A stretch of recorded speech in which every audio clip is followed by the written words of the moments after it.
C'est une situation déplorable.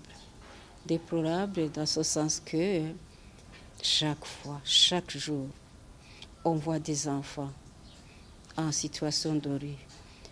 Même pas des enfants en situation de rue. Parce que les enfants en situation de rue, ce sont les enfants qui sont dans la rue pendant la journée, mais qui rentrent le soir chez eux.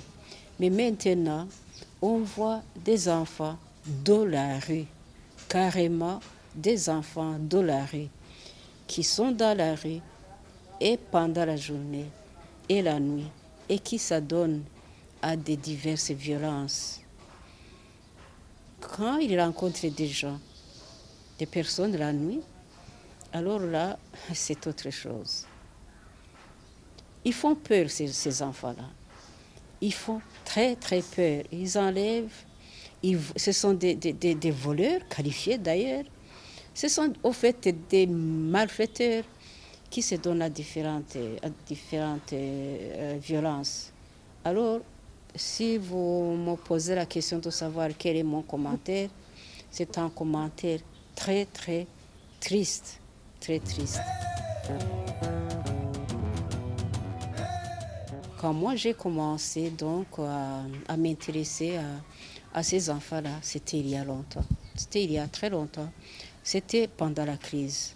Au lendemain de la crise de 93, ils étaient seulement 15 enfants. 15 enfants de la rue. Alors c'était pendant la crise, ils étaient de la rue. Ils n'étaient pas dans la rue, ils étaient de la rue.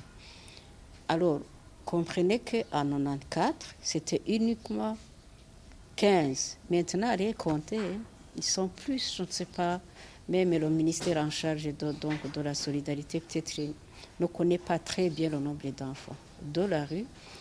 Et donc, le nombre a augmenté. Il y a de l'irresponsabilité dans tout ça. Il y a de l'irresponsabilité de part et d'autre. L'irresponsabilité de la part des parents, de la part aussi de l'administration, je dois le dire. Alors, moi, ce que je propose, c'est quoi? C'est vrai. Ces enfants-là, la nuit, comme vous le dites, ils sont violents. Donc, ils sèment de l'insécurité. Mais il y a les agents de l'ordre. Puisqu'ils savent où se trouvent ces enfants, ils peuvent travailler la nuit et interpeller ces enfants, les prendre, les amener quelque part, pas dans les prisons. Concrètement, je demanderais que les parents soient responsables, que l'administration, depuis la base au sommet, soit responsable.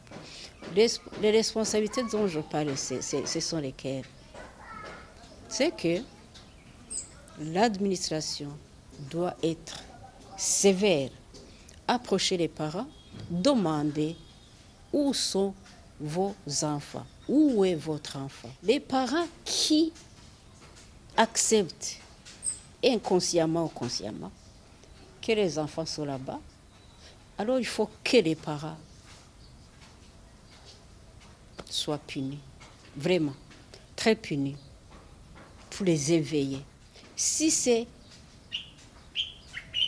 par cause de la pauvreté, il faut que l'administration puisse les fournir donc du travail, des champs à cultiver. Il y en a cherché, donc ici et là. Les parents qui ont ces enfants-là, ils iraient labourer cette terre et puis la récolte, ils seraient bénéficiaires de cette récolte et les enfants pourraient en profiter.